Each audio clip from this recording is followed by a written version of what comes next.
Hey guys, Michelle here from Michelle Creations, and I wanted to bring you a Mermaid Dreams Echo Park Folio walkthrough.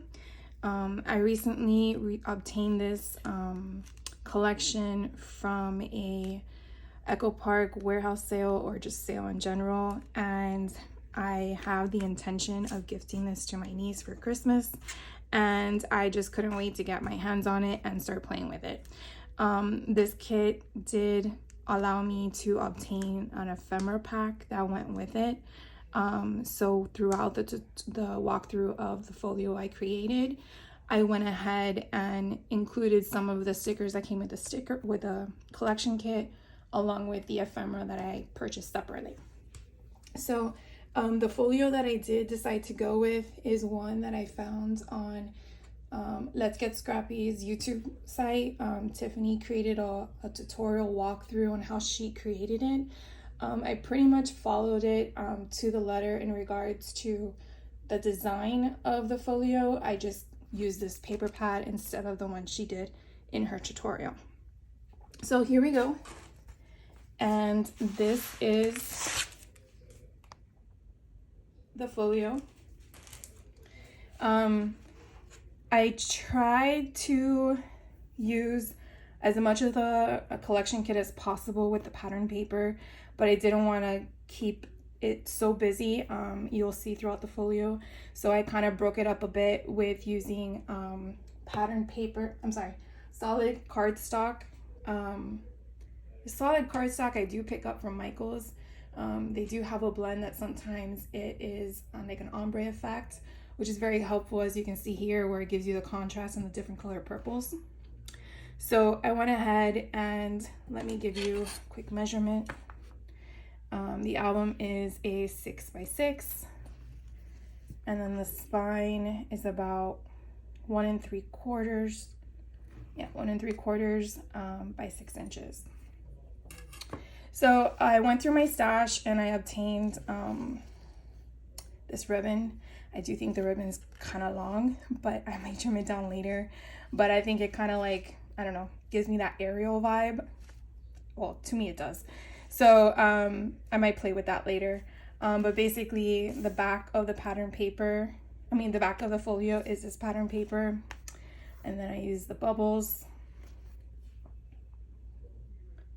And then this was for the front. These little accent dots that you see here is from scrapbook.com called Pops of Color.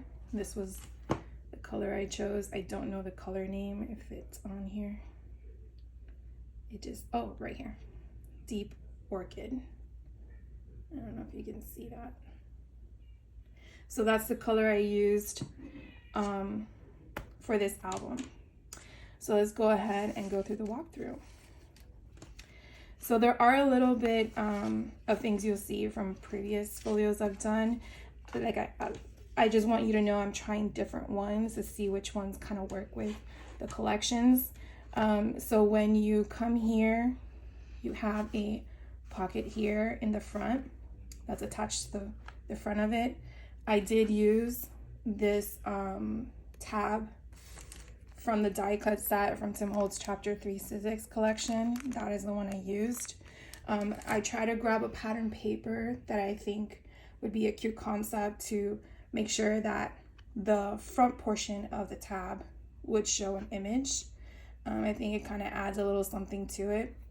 So I used this pattern cardstock for the front, and then a basic one with a sticker that says "You are magical."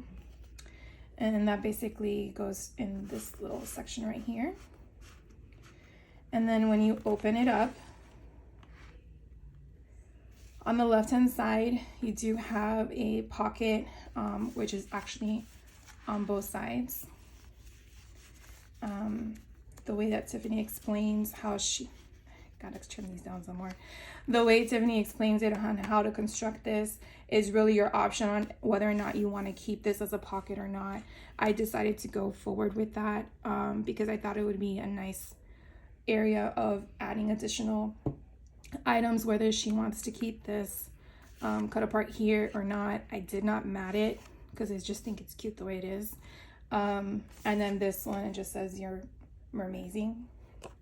I wanted to add some more embellishments to the front, but then again, with the right side being so busy, I didn't want to mess with my eyes. So anyways, when you open it up to the left, you kind of get a nice soft palette. I tried to match my solid color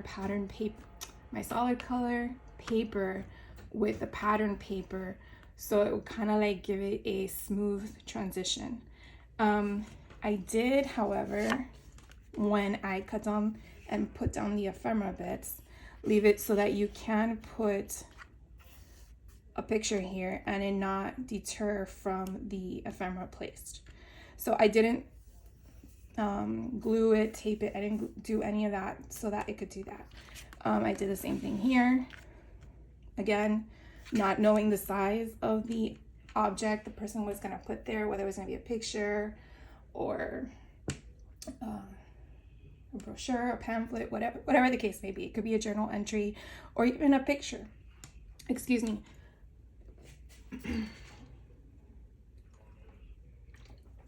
Sorry about that. Or even a picture they drew and wanted to put there. I mean, whatever the person wants to do. Then you open it again, and I wanted to kind of give the color of the purple to go from the lightest to the darkest, as you see here, and bleed it. So again, when you open it to the right, and then you open it again to the left, you will see that you have, I'm trying to keep you guys in frame, that you have the option of now being a darker purple and bringing that same card concept pattern to the center. So it kind of like all goes together. And then when you open these up, you will see I try to give a pattern paper to come through, and the same on this side. And I did the same kind of concept. So here again, you're able to tuck things in. I did the same kind of concept here as well. Now these here are stickers, and this is an ephemera. And over here, you have an ephemera on the top and then a sticker. So you have a little bit of a tuck spot here, but not that much because it's kind of all the way up there. So I didn't think it was going to be a problem. So then we just close these back up, and that goes down first, then this one, then here. Now I do have a magnet there. I don't know if you can hear that. So that way it keeps that section closed. And then here you have just a regular page. I'm just going to keep using this as an example. I did give a tuck spot here, again, to allow the concept for a bigger photo or object that's going to be placed there. And then you turn the page and the same concept. Oops, don't want to put her upside down. That you have here. This side I did want to do something different, so I created a little pocket, and you do have an 4x3 here, so you have a tuck spot, and then on this side you have the same concept. Then we come to the right side of the folio, and here we have one that opens. Now I do not have magnets on this one, and then it opens again. And I kind of followed the same concept of the color scheme as I did with the other side that we just recently saw. Now this one has instead a waterfall effect. So right here you do have a magnet, and I'll go in a little bit more. So there you have a magnet, and then I created, I can tell you what size the thing is. I believe it's like a 4 1/4. Yeah, 4 1/4 by 4 1/4. And then it kind of gives you, again, the cascading colors where you have the options. So I did do the same thing again, where you can do as a tuck spot, again, depending on the size of the image or the photo. So you see that there. And then here's another one. And then when it's done, because not knowing how thick it's going to be created, I have a magnet closure there. So then you close this, and then the final spot is another pocket. So this one I did a little octopus. And then here again you have a cut apart concept, because again I didn't want to take away from the possible size of your image or item to place there. And then the other side I made into a pocket where you just put something small. Again, I didn't want to put so much bulk on this. The cardstock, the black cardstock I've been using is 110 pounds, so it is very thick. I've never used 110 cardstock in making a folio. Actually, the first folio I made was 65 pounds.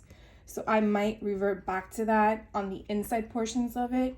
I'm gonna think about that, but so I didn't want to bulk it up too much and then it not fit in a sleeve. So that basically is my walkthrough. I honestly think it came out super cute. I hope my niece loves it, but I won't know till Christmas. Wanting to know, is this a collection you like? Is this something that you have tried before with your folios? Would love to know if this is something you would love to see in my shop to purchase pre-made folios, and if so, what kind of collections, designs, or options would you like to see? Would love to hear from you. And if not too much trouble, to hit that like button, and if you're not a subscriber, to hit the subscribe button, and also the notifications so you'll be notified for future videos. And if you are a subscriber, thank you for subscribing. And I hope you have a fantastic rest of your day, depending on the time you're viewing this. And I will catch you on the next one. Take care.